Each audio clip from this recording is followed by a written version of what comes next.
Reformasi. Apa sih yang kalian pikirkan ketika mendengar kata reformasi? Yuk kita ingat kembali.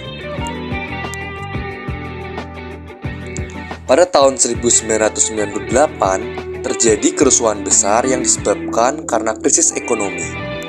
Krisis ekonomi ini menjalar di semenanjung Thailand, Malaysia, Korea Selatan, hingga Indonesia. Tentunya dampak kerusuhan ini sangatlah besar. Belum lagi, banyaknya praktik korupsi, kolusi, dan nepotisme semakin menambah sulit kondisi saat itu. Kemiskinan dan kelaparan merajalela.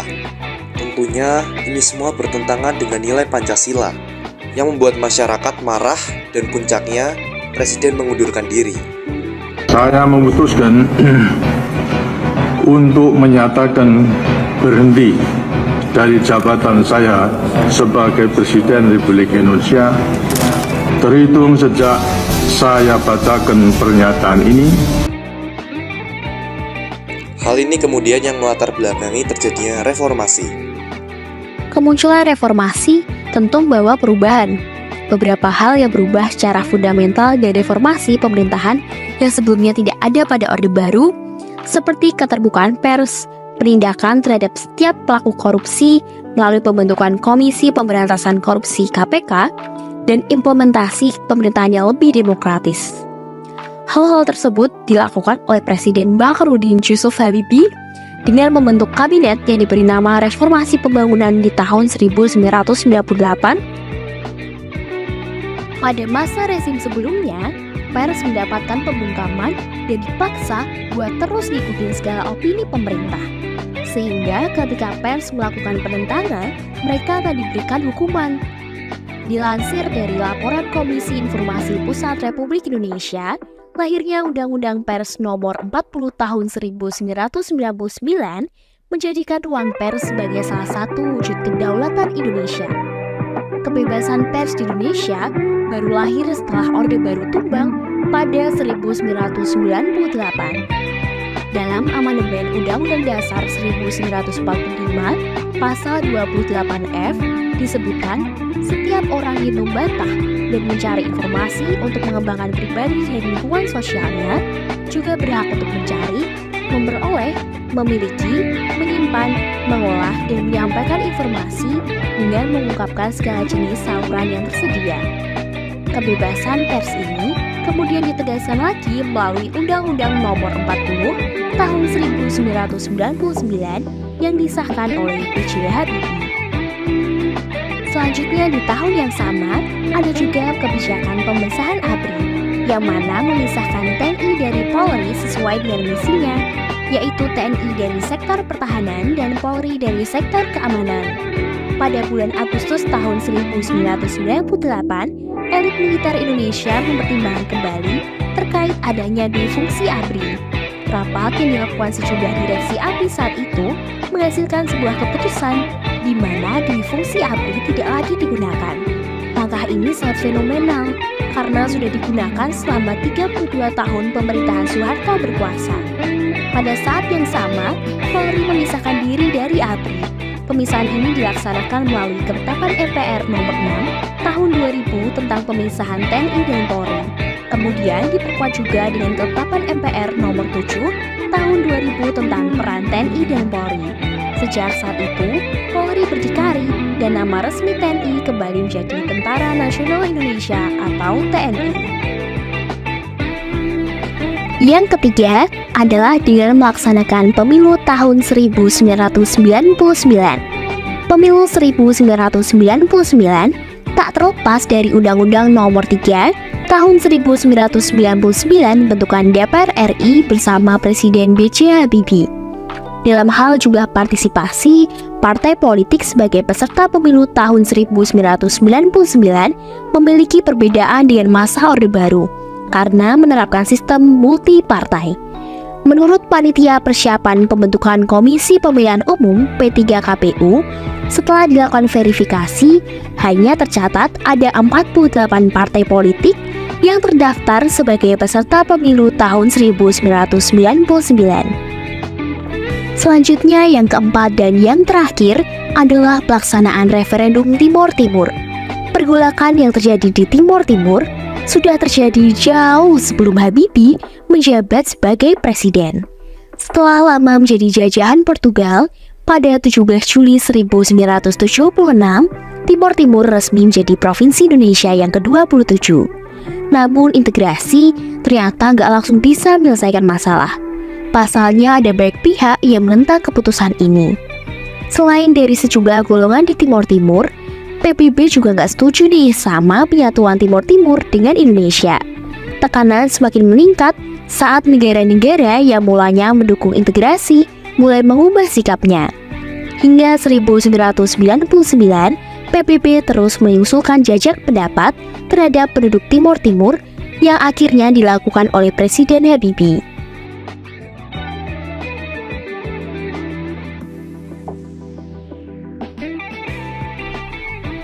Nah, Sobat Pancasila, berikutnya kita akan membahas tentang pemerintahan Presiden Indonesia yang keempat, yaitu Bapak Abdurrahman Wahid atau yang sering kita sebut sebagai Gus Dur.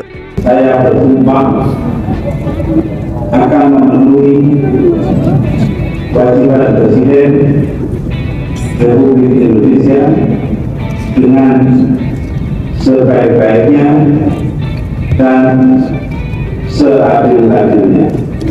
Beliau menjabat sebagai Presiden Indonesia selama 2 tahun, yaitu sejak 1999 hingga 2001. Memang penuh warna dengan kebijakan yang mengundang kontroversi, namun juga banyak yang membawa perubahan signifikan. Mari kita ulas beberapa kebijakan penting yang bisa jadi bahan pembelajaran menarik. Yang pertama, kebebasan pers dan pembubaran Departemen Penerangan. Gus Dur ingin Indonesia bebas dari kendali Orde Baru. Salah satunya dengan membubarkan Departemen Penerangan. Apa sih Departemen Penerangan itu? Departemen Penerangan dibentuk untuk menyelenggarakan penerangan melalui media penerangan, antara lain seperti radio, film, tuestel dan foto, percetakan, kendaraan, mesin stensil, dan mesin ketik. Dengan langkah ini, ia memastikan pers bisa bergerak lebih bebas dan kritis. Bayangkan seberapa besar dan dampaknya terhadap kebebasan berpendapat dan jurnalisme di Indonesia. Berikutnya, menghargai kebudayaan dan agama. Nggih. Arek kadung sing ngoten nika agama padha. Ya ora padha kok soal ikune. Dewe-dewe ajarane iso padha. Sing padha ki apane oleh ngurmati menungso. Sebagai seorang yang sangat menghargai keragaman budaya dan agama, Gus Dur memberikan kebebasan lebih pada masyarakat untuk menyatakan agama dan budaya mereka. Bahkan, ia menyetujui perubahan nama Irian Jaya menjadi Papua untuk memperkuat identitas masyarakat Papua. Bukankah ini langkah besar dalam menghormati keberagaman? Nah, pada era reformasi, ketika Megawati Soekarno Putri menjabat sebagai Presiden Indonesia pada tahun 2001 hingga 2004, kebijakan politiknya menekankan pada stabilitas politik dan ekonomi setelah krisis 1998. Nah, beberapa kebijakan pentingnya meliputi: yang pertama, ada desentralisasi dan otonomi daerah. Melanjutkan kebijakan desentralisasi yang dimulai pada era sebelumnya, Megawati memperkuat otonomi daerah untuk memberikan lebih banyak kewenangan kepada pemerintah daerah dalam mengelola sumber daya dan mengambil keputusan lokal. Yang kedua, pemberantasan korupsi. Megawati mendukung pembentukan Komisi Pemberantasan Korupsi atau KPK pada tahun 2003 sebagai upaya memperkuat pemberantasan korupsi di Indonesia. Yang ketiga, ada privatisasi BUMN. Dalam rangka memperbaiki kondisi ekonomi, pemerintah Megawati melanjutkan privatisasi beberapa badan usaha milik negara atau BUMN, meskipun kebijakan ini menimbulkan kontroversi di masyarakat. Yang keempat, ada hubungan luar negeri. Megawati memperkuat hubungan internasional Indonesia terutama dengan negara-negara tetangga ASEAN dan Tiongkok, serta menjaga keseimbangan hubungan dengan kekuatan besar seperti Amerika Serikat dan Jepang. Nah, Sobat Pancasila, selanjutnya kita akan membahas Bapak Susilo Bambang Yudhoyono atau yang lebih dikenal dengan inisialnya SBY. Coba itu bangunkan yang tidur itu.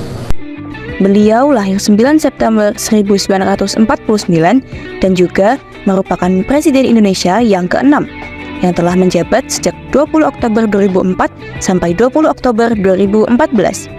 SBY merupakan presiden pertama di era reformasi yang terpilih melalui pemilihan umum secara langsung. SBY bersama wakil presidennya Muhammad Yusuf Kalla terpilih dalam pemilu presiden 2004 dan juga memerintah dalam Kabinet Indonesia Bersatu-Satu. Lalu, SBY berhasil melanjutkan pemerintahannya untuk periode kedua dengan kembali memenangkan pemilu presiden 2009. Kali ini bersama wakil presidennya Budiono. makin banyak janji sulit dipenuhi. Pada masa pemerintahan SBY, beliau menyebutkan bahwa tantangan dan permasalahan terbesar adalah bagaimana mengubah nasib puluhan juta rakyat Indonesia yang masih hidup di bawah atau di sekitar garis kemiskinan ke arah yang lebih sejahtera. Nah, Sobat Pancasila, maka dari itu di sini kita akan membahas beberapa prestasi positif untuk pembangunan Indonesia yang telah dicetak oleh SBY selama 10 tahun terakhir.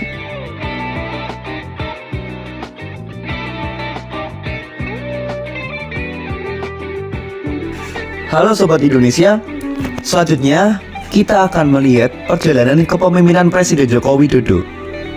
Selama menjabat, beliau meluncurkan berbagai kebijakan penting yang berdampak luas bagi masyarakat dan masa depan Indonesia. Apa saja kebijakannya itu? Mari kita bahas satu persatu. Nggak tahu, tanya yang mau tanya saya. Yang pertama, Badan Penyelenggara Jaminan Sosial atau yang biasa kita kenal sebagai BPJS. BPJS sendiri sebenarnya diluncurkan sejak 1 Januari 2014. Namun, Presiden Jokowi masih fokus untuk memperluas cakupan dan meningkatkan kualitas layanannya. Melalui Perpres nomor 82 tahun 2018 tentang jaminan kesehatan, Jokowi menguatkan program BPJS untuk memastikan akses kesehatan yang lebih merata. Dengan dorongan kuat dari pemerintah, BPJS kini telah menjadi penopang layanan kesehatan untuk lebih dari 220 juta rakyat Indonesia. Meskipun tantangannya banyak, ini adalah komitmen Jokowi untuk mewujudkan keadilan bagi seluruh warga Indonesia. Yang kedua, hilirisasi nikel. Berikut adalah kebijakan hilirisasi nikel. Sejak 2020, pemerintah mulai memberlakukan larangan ekspor biji nikel mentah melalui Peraturan Menteri ESDM Nomor 11 Tahun 2019. Kebijakan ini merupakan salah satu langkah konkret Jokowi untuk menciptakan nilai tambah bagi Indonesia. Dengan tidak lagi mengekspor bahan mentah, Indonesia bisa mengolah nikel menjadi produk bernilai, seperti komponen baterai kendaraan listrik. Ketiga, pengambilalihan saham Freeport. Salah satu kebijakan monumental lainnya adalah pengambilalihan saham mayoritas PT Freeport Indonesia. Setelah beroperasi selama lebih dari 50 tahun di Papua, perusahaan ini akhirnya dikuasai oleh Indonesia pada tahun 2018. Melalui negosiasi panjang yang dipimpin oleh Presiden Jokowi dan tim pemerintah. Melalui kesepakatan ini, Indonesia mendapatkan 51% saham Freeport.